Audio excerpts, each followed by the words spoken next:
Hidup di kota kecil seringkali terasa tenang bagi sebagian orang, tetapi tidak untuk seorang pemuda bernama Arga.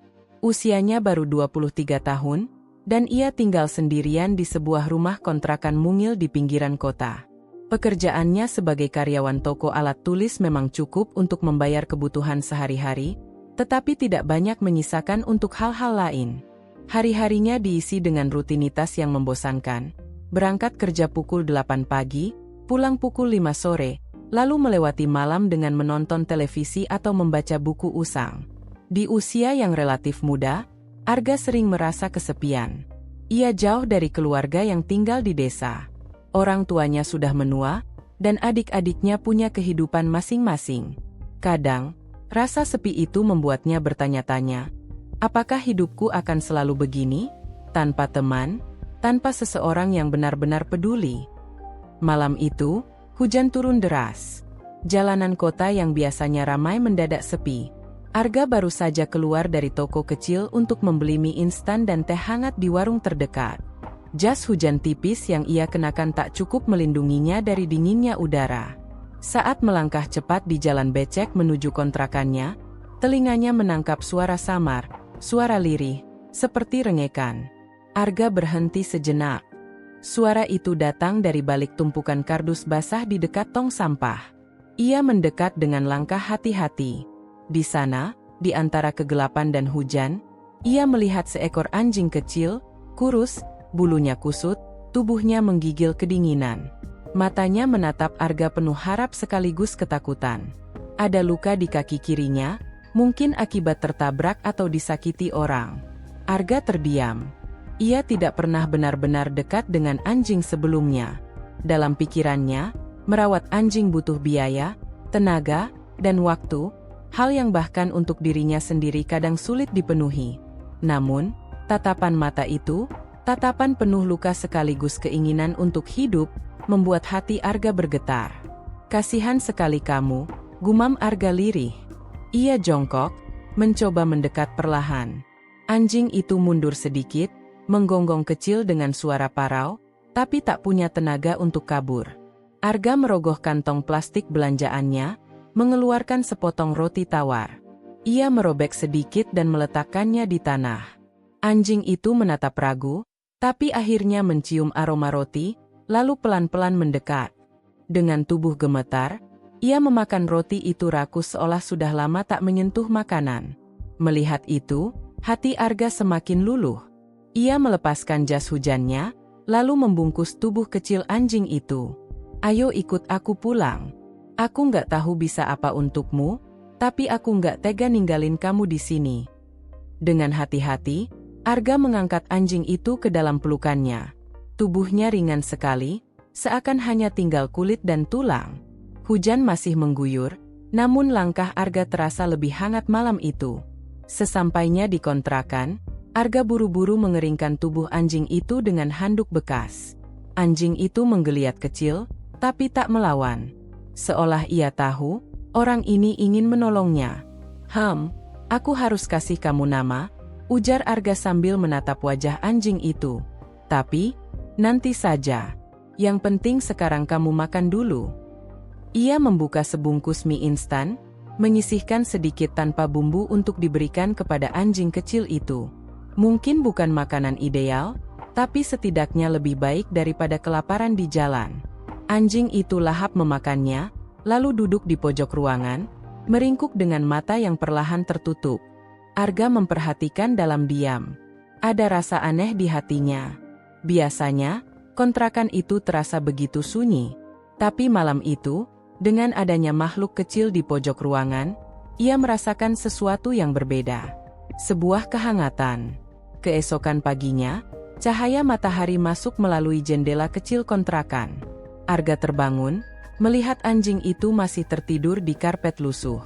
Saat ia bergerak, anjing itu membuka mata, lalu menatapnya dengan ekspresi yang sulit dijelaskan. Ada rasa takut, tapi juga ada kepercayaan yang mulai tumbuh. Arga tersenyum tipis.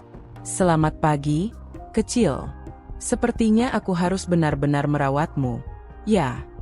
Sebelum berangkat kerja, Arga menyiapkan wadah kecil berisi air bersih dan sepotong roti sisa.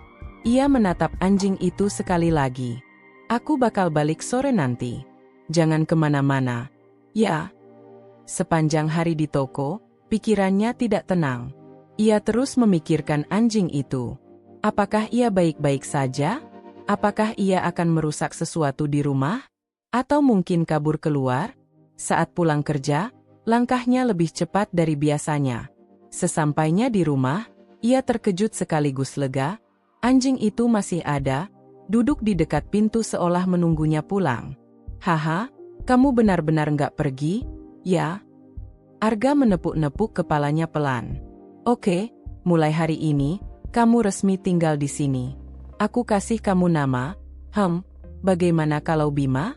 Biar kamu kuat, seperti ksatria. Anjing itu menatapnya, lalu mengibaskan ekornya pelan. Bagi Arga, itu adalah jawaban yang cukup. Hari-hari berikutnya menjadi awal dari ikatan yang tak terduga. Arga mulai belajar bagaimana merawat seekor anjing, dari memberi makan, membersihkan kotorannya, sampai membeli sedikit obat luka di apotek untuk mengobati kaki Bima. Namun, tentu saja, tidak semua orang menyambut hal itu dengan baik. Suatu sore, seorang tetangga, Bu Rini, menegurnya. Arga, kamu sekarang pelihara anjing, ya? Tanyanya dengan nada kurang suka. Ya, Bu. Saya nemu dia di jalan, kasihan sekali. Ya ampun, Arga. Kamu kan tahu, nggak semua orang suka anjing. Nanti kalau menggonggong atau bikin kotor, orang-orang bisa protes. Hati-hati, ya. Arga hanya mengangguk. Dalam hatinya, ia sadar merawat Bima bukanlah pilihan yang mudah. Tapi setiap kali ia melihat mata Bima, ada sesuatu yang membuatnya yakin bahwa keputusan ini benar. Malam demi malam, kesepian yang dulu menghantui perlahan berganti. Kini, ada sosok kecil yang selalu menyambutnya pulang, yang tidur di pojok kamarnya, yang membuat rumah kontrakan sederhana itu terasa lebih hidup. Arga tahu, perjalanannya dengan Bima baru saja dimulai. Dan ia belum tahu, betapa besar perubahan yang akan dibawa oleh persahabatan tak terduga ini. Hari-hari setelah Arga membawa pulang anjing kecil itu penuh dengan kebingungan sekaligus kebahagiaan baru. Ia menamai anjing itu Bima, berharap nama itu bisa membawa kekuatan dan keberanian untuk makhluk kecil yang dulu ia temukan dalam keadaan hampir tak berdaya. Pagi pertama setelah memberi nama itu, Arga duduk di lantai kontrakannya sambil menatap Bima yang meringkuk di pojok ruangan. Bulunya masih kotor, kusut, dan kakinya masih terlihat pincang. Arga menghela napas panjang. Aku benar-benar harus belajar banyak soal merawat anjing, gumamnya.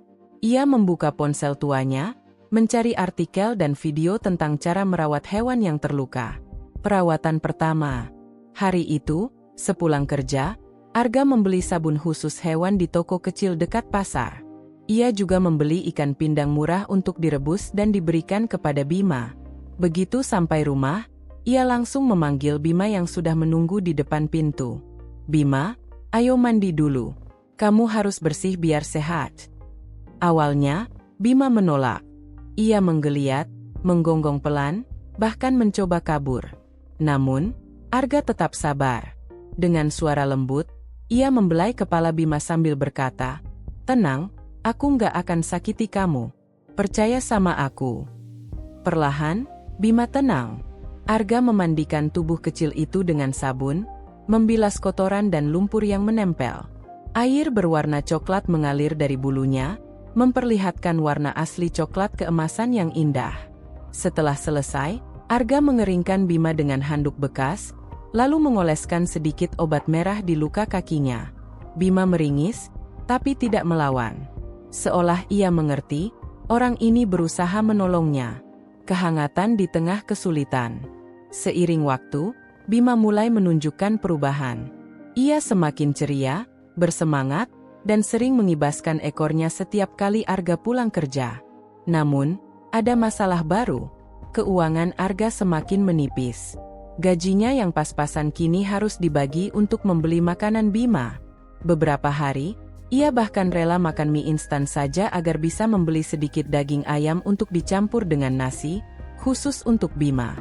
Kadang, saat menatap mangkuk makanan Bima, Arga tersenyum pahit. Lucu ya, Bim. Aku bahkan lebih peduli sama kamu dibanding diriku sendiri. Meskipun begitu, ia tidak menyesal. Setiap kali melihat Bima tidur pulas dengan wajah damai, Arga merasa ada sesuatu yang terisi di hatinya. Kosong yang dulu selalu ia rasakan, perlahan mulai hilang. Benturan dengan lingkungan. Sayangnya, tidak semua orang menerima keberadaan Bima. Suatu malam, saat Arga baru saja pulang dari toko, ia mendapati tetangganya, Pak Darto, berdiri di depan kontrakannya. Arga, kamu pelihara anjing, ya? Suara Pak Darto terdengar agak keras. Iya, Pak. Saya nemu dia di jalan, kasihan sekali. Ya ampun, gak. Kamu tahu sendiri, banyak orang sini gak suka anjing. Apalagi kalau dia suka menggonggong malam-malam. Bisa bikin orang ribut. Arga terdiam. Ia tahu ini akan terjadi. Maaf, Pak. Saya janji akan jaga dia baik-baik. Nggak akan ganggu orang lain. Pak Darto menghela napas, lalu pergi sambil menggeleng. Malam itu, Arga duduk termenung. Ia tahu keputusannya akan menimbulkan masalah. Namun, ketika Bima tiba-tiba datang mendekat, meletakkan kepalanya di pangkuan Arga, semua keraguan itu seakan sirna. Teruslah percaya sama aku, Bim, bisiknya. Aku nggak akan nyerah. Ikatan yang semakin kuat. Minggu demi minggu berlalu. Arga mulai terbiasa dengan rutinitas baru. Bangun pagi lebih awal untuk memberi makan Bima, pulang kerja dengan semangat karena tahu ada yang menunggunya, dan menghabiskan malam dengan bermain bersama sahabat barunya itu. Bima pun semakin pintar. Ia bisa duduk saat Arga memberi isyarat dengan tangan, bisa menggonggong sekali ketika diminta, dan bahkan mulai belajar mengikuti langkah Arga tanpa tali. Kadang, saat berjalan pulang melewati gang sempit, anak-anak kecil memandang dengan heran. Mas Arga, anjingnya lucu ya? Seru salah satu anak. Arga tersenyum. Namanya Bima. Dia baik kok, nggak akan gigit kalau kalian nggak ganggu. Hari-hari yang dulu monoton, kini penuh warna. Bahkan meski keuangan Arga masih seret, ia merasa jauh lebih bahagia. Ujian kecil. Suatu malam, hujan deras kembali turun. Arga baru saja selesai makan saat mendengar Bima menggonggong keras di depan pintu. Ketika ia keluar, ia melihat seorang pria asing berdiri di bawah payung. Wajahnya penuh rasa tidak sabar. Tolong jaga anjingmu. Dia berisik sekali. Aku jadi nggak bisa tidur, teriak pria itu. Maaf, Pak. Saya akan tenangkan dia.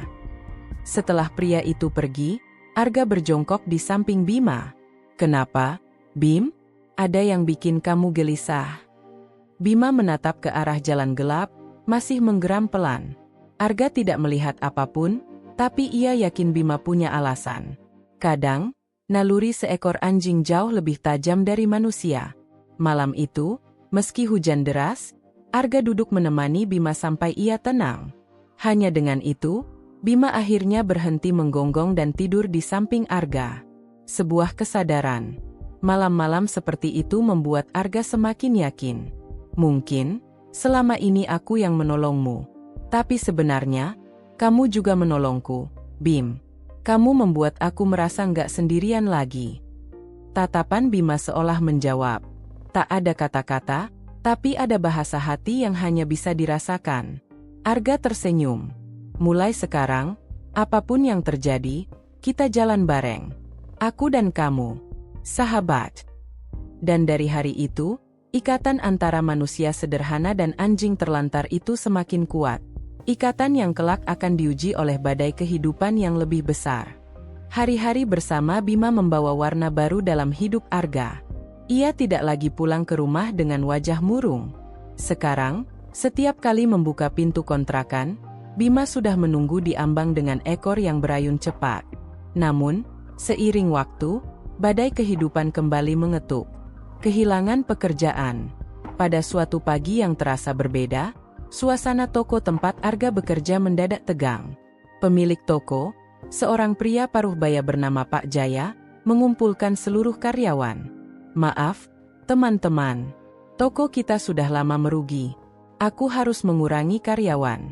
Dan, Arga, kamu termasuk yang harus berhenti. Seakan dunia runtuh seketika. Arga hanya bisa menunduk, menerima kenyataan pahit itu. Ucapannya terhenti di tenggorokan, tak mampu membantah. Gaji terakhir diberikan, lalu ia keluar dari toko dengan langkah gontai. Pulang ke kontrakan, ia mendapati Bima menunggunya seperti biasa. Anjing itu meloncat kecil, menyalak pelan, meminta disambut. Arga jongkok, memeluknya erat. "Bima, aku kehilangan pekerjaan." Suaranya bergetar. "Aku bahkan gak tahu, bulan depan kita makan apa." Bima hanya menatap dengan mata bulatnya. Tak ada kata-kata, tapi tatapan itu seolah berkata, "Aku tetap di sini. Jangan takut." Beratnya hidup dengan dua mulut. Hari-hari berikutnya menjadi semakin sulit. Tabungan tipis Arga cepat terkuras. Makanan untuk dirinya sendiri semakin sedikit. Namun ia selalu berusaha menyediakan untuk Bima. Kadang, ia hanya makan nasi dan garam, sementara Bima mendapat sedikit ikan pindang rebus. Saat perutnya sendiri melilit, ia menatap Bima yang makan dengan lahap, lalu tersenyum getir. "Lucu ya, Bim. Aku lapar, tapi malah senang lihat kamu kenyang." Beberapa tetangga mulai menyarankan agar Bima diserahkan ke penampungan hewan. "Arga, hidup kamu susah. Buat apa pusing pelihara anjing? Serahin saja ke shelter. Mereka bisa rawat lebih baik," kata Bu Rini suatu sore. Arga terdiam. Kata-kata itu menohok. Benarkah ia egois dengan mempertahankan Bima? Namun, setiap kali membayangkan melepaskannya, dadanya terasa sesak. Malam itu, ia duduk di lantai, menatap Bima yang tertidur. "Aku nggak sanggup ninggalin kamu, Bim. Kamu satu-satunya sahabatku." Malam pencuri. Kesulitan belum berhenti.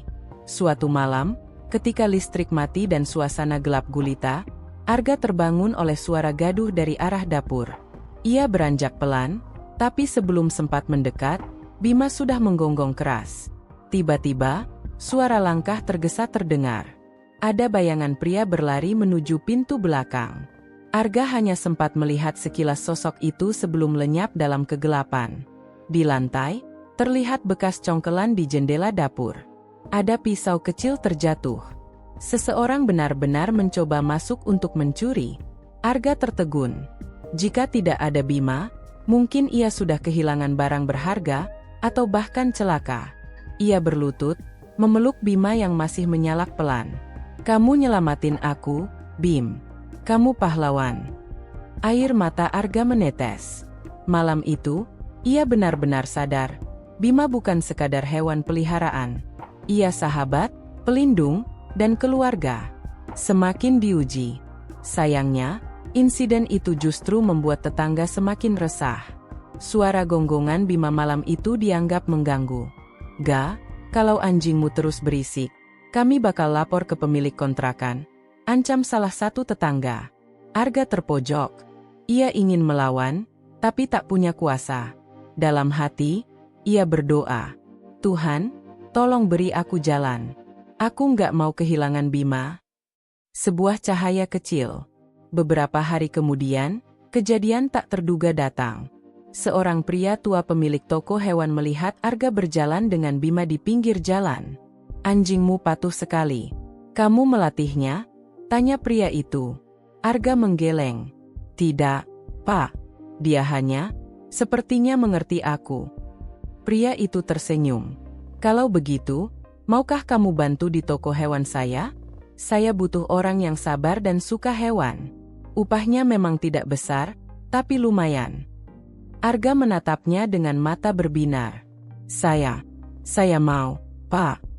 Hari itu, untuk pertama kalinya setelah sekian lama, Arga melihat cahaya kecil di ujung terowongan. Ikatan yang kian dalam. Setiap kali pulang dari toko hewan, Arga membawa sedikit makanan untuk Bima. Anjing itu menyambutnya dengan kegembiraan yang tak pernah pudar. Di malam-malam sunyi, Arga sering berbicara dengan Bima seolah berbicara dengan manusia. "Kamu tahu, Bim, kalau bukan karena kamu, Aku mungkin sudah menyerah. Kamu bukan cuma temanku. Kamu keluarga. Bima menatapnya, mengibaskan ekor, lalu menyandarkan kepalanya di lutut Arga. Dan disitulah Arga benar-benar paham.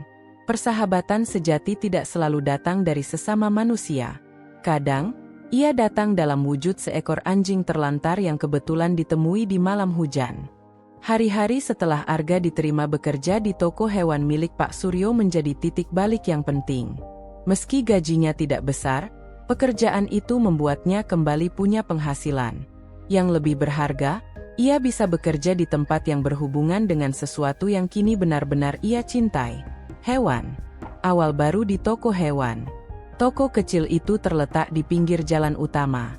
Di dalamnya, ada rak-rak berisi makanan hewan, kalung, vitamin, hingga sangkar burung. Suara cicitan burung bersahutan, kadang bercampur dengan gonggongan anjing kecil atau dengkuran kucing yang meringkuk di kandang. Arga merasa dunia barunya lebih hidup dibanding pekerjaannya dulu di toko alat tulis. Ia membersihkan kandang, memberi makan hewan, melayani pembeli, dan sesekali belajar dari Pak Suryo tentang cara merawat berbagai jenis hewan.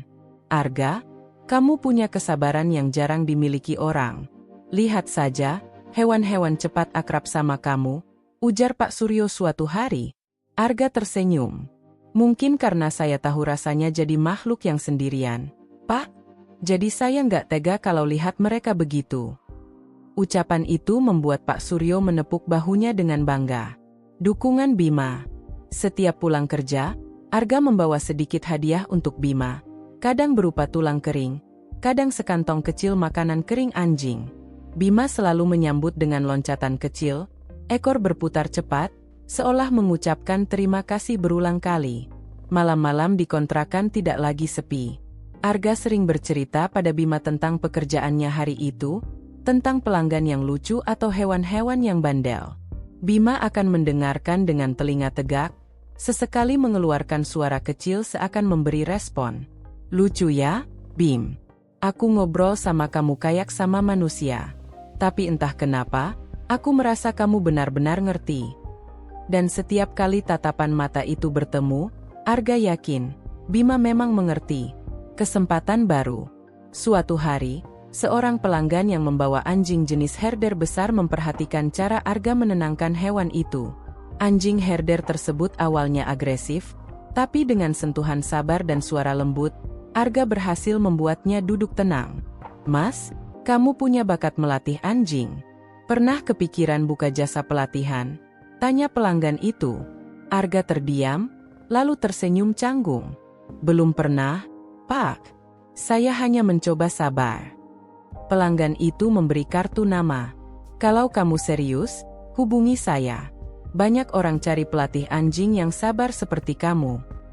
Ucapan itu menyalakan api kecil dalam hati Arga. Malam itu, ia menatap Bima. Gimana, Bim? Kalau aku coba serius belajar melatih anjing, kamu mau jadi partnerku? Bima menyalak pelan, ekornya berayun. Bagi Arga, itu adalah jawaban yang mantap. Semangat yang menular. Beberapa minggu kemudian, Arga mulai belajar lebih banyak tentang dunia pelatihan anjing. Ia membaca buku, menonton video, bahkan mempraktikkan beberapa teknik sederhana kepada Bima. Ayo, Bim, duduk. Bima langsung duduk. Bagus, pintar. Arga menepuk kepalanya, memberi sedikit camilan sebagai hadiah. Setiap malam, halaman kontrakan menjadi tempat latihan. Awalnya, tetangga masih menggerutu. Tapi lama-lama, mereka justru kagum melihat bagaimana Bima semakin patuh dan tidak pernah mengganggu. Bahkan anak-anak kecil yang dulu takut, kini sering duduk di pinggir jalan menonton latihan itu. Mas Arga, Bimanya pinter banget. Seru mereka. Arga tersenyum, hatinya hangat. Saat hampir menyerah. Namun, perjalanan tidak selalu mulus. Suatu sore, kontrakan Arga kebanjiran akibat hujan deras dan saluran tersumbat. Banyak barang rusak, termasuk buku-buku pelatihan yang baru ia beli. Arga duduk di lantai, menatap kerugian kecil itu dengan wajah lelah. Kenapa selalu ada halangan, Bim? Rasanya aku nggak kuat lagi. Bima mendekat, menjilat tangan Arga, lalu menatapnya dengan mata bening. Tatapan itu seakan berkata, "Jangan menyerah. Aku di sini bersamamu." Arga menghela napas panjang, mengusap kepala Bima. "Kamu benar. Aku nggak boleh nyerah. Kita sudah sejauh ini."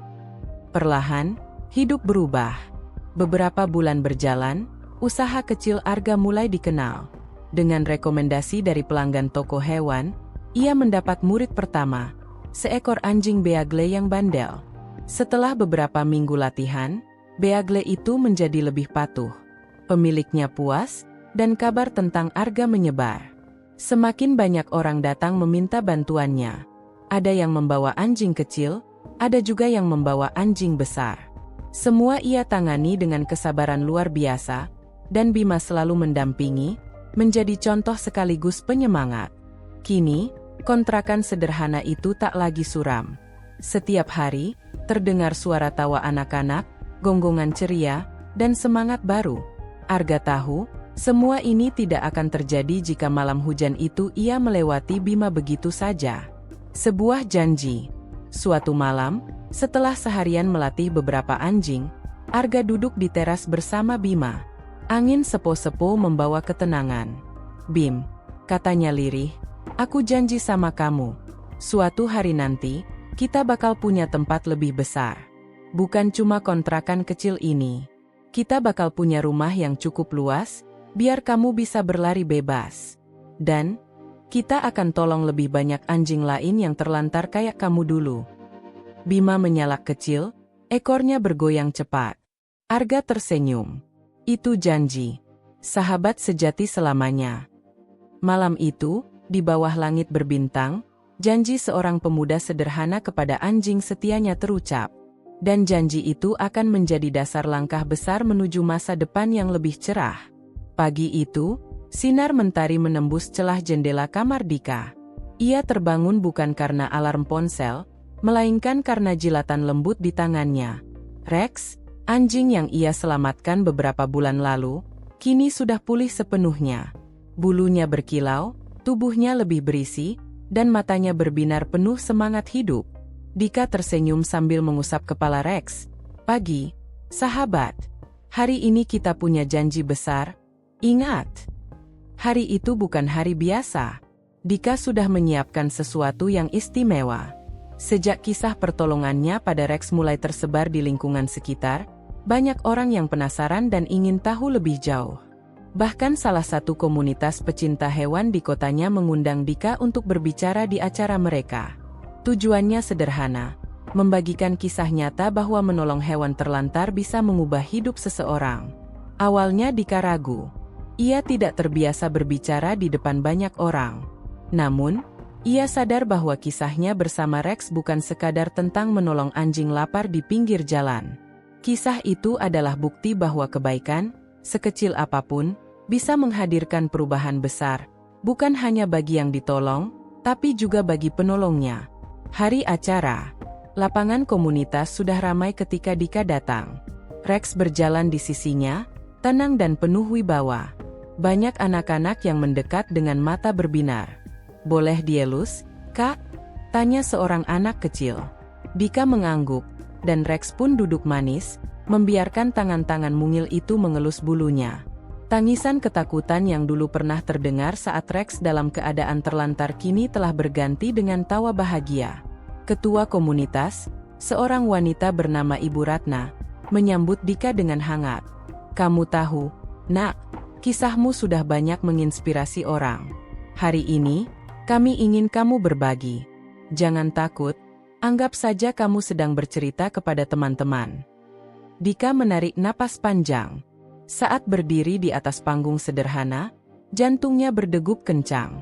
Namun, ketika ia menoleh ke bawah dan melihat Rex duduk tegap menatapnya dengan mata penuh keyakinan, keberanian itu muncul. Seolah Rex berkata, "Aku ada di sini. Kamu tidak sendirian." Kisah yang menggetarkan hati. Beberapa bulan lalu, Dika memulai dengan suara bergetar, "Aku hanya seorang pemuda biasa yang hidup dengan rutinitas membosankan. Sampai suatu hari, aku menemukan seekor anjing terlantar di pinggir jalan. Tubuhnya kurus, bulunya rontok, dan matanya penuh ketakutan. Banyak orang mungkin akan melewatinya begitu saja. Tapi entah kenapa, hatiku tidak tega. Ia berhenti sejenak, menatap Rex, lalu melanjutkan, "Hari itu aku memutuskan untuk berhenti. Memberinya makan, membawanya pulang, merawatnya. Awalnya berat. Aku bahkan sempat berpikir, apakah aku sudah melakukan kesalahan? Tapi semakin hari, aku menyadari sesuatu. Aku tidak hanya menyelamatkan seekor anjing. Aku justru menemukan sahabat sejati." Hening sejenak menyelimuti kerumunan. Beberapa orang terlihat menyeka mata mereka. Dika melanjutkan dengan suara lebih mantap. "Rex, begitu aku menamainya, bukan sekadar hewan peliharaan. Ia mengajarkanku arti kesetiaan, keberanian, dan ketulusan. Saat aku merasa hidupku hampa, ia datang memberi warna. Saat aku merasa sendiri, ia hadir sebagai sahabat yang tidak pernah menghakimi." Rex menyalak pelan, seolah mengamini kata-kata Dika. Tawa hangat pun pecah di antara hadirin. Perubahan hidup. Setelah acara itu, hidup Dika benar-benar berubah. Banyak orang mulai mengenalnya, bukan karena penampilan atau pekerjaannya, tapi karena kebaikan hatinya. Ia mulai aktif di komunitas pecinta hewan, ikut menolong anjing dan kucing lain yang terlantar. Bahkan, beberapa kali ia menjadi relawan untuk kampanye penyelamatan hewan. Namun, perubahan terbesar ada dalam dirinya sendiri. Ia yang dulu sering merasa kesepian kini tidak pernah merasa sendiri lagi. Setiap kali pulang, ada Rex yang setia menunggu di depan pintu, mengibaskan ekor dengan penuh sukacita. Ada momen-momen sederhana yang membuat hidupnya lebih berarti. Berjalan sore bersama Rex, melihat anak-anak tertawa ketika bermain dengan anjingnya, atau sekadar duduk diam sambil menikmati keheningan bersama. Ujian kesetiaan. Suatu sore, saat mereka sedang berjalan, seorang pria paruh baya menghampiri. Wajahnya tampak asing, namun sorot matanya tajam. "Apakah ini anjingmu?" tanyanya sambil menunjuk Rex. Dika mengangguk hati-hati. Pria itu lalu berkata, "Anjing ini mirip sekali dengan anjing yang dulu hilang dari rumahku. Apakah kamu menemukannya di jalan?" Jantung Dika berdegup. Ia teringat hari pertama melihat Rex di jalan, kurus, penuh luka. "Betul, Pak," jawabnya tenang. "Saya menemukannya beberapa bulan lalu, dalam keadaan sangat mengenaskan. Saya rawat dia hingga sehat seperti sekarang." Pria itu termenung lama, lalu menatap Rex. Anehnya, Rex sama sekali tidak menunjukkan tanda-tanda mengenali pria tersebut. Justru ia berdiri lebih dekat ke Dika, seakan menegaskan pilihannya. Pria itu akhirnya tersenyum pahit. "Kalau begitu, biarkan dia bersamamu. Aku tidak pantas lagi menyebutnya milikku. Kau sudah merawatnya dengan cinta yang lebih dari sekadar pemilik." Dika menghela napas lega, lalu mengusap kepala Rex. "Jangan khawatir, sahabat. Aku tidak akan pernah melepasmu." Sahabat sejati. Hari-hari berlalu, dan ikatan antara Dika dan Rex semakin kuat. Mereka melalui suka dan duka bersama. Dika belajar bahwa sahabat sejati tidak selalu berwujud manusia. Terkadang, ia hadir dalam bentuk makhluk yang setia, yang hanya tahu cara memberi tanpa meminta balasan. Suatu malam, Dika duduk di beranda rumah, menatap langit berbintang. Rex berbaring di sampingnya, kepalanya bersandar di pangkuan Dika. Dengan suara pelan, Dika berkata, "Terima kasih sudah hadir dalam hidupku. Kau bukan hanya anjing. Kau keluargaku. Kau sahabat sejatiku." Rex menatapnya dengan mata penuh ketulusan, lalu menyalak pelan. Dalam keheningan malam itu, Dika benar-benar yakin. Keputusan untuk menolong anjing terlantar tempo hari adalah keputusan terbaik dalam hidupnya. Kisah ini selesai di sini, namun pesan yang tertinggal tetap hidup. Terkadang, kebaikan yang kita berikan pada yang lemah justru menghadirkan kebahagiaan yang tak ternilai. Dan bagi Dika, ia tidak hanya menolong seekor anjing. Ia menemukan sahabat seumur hidup, sahabat sejati bernama Rex. Cerita selesai.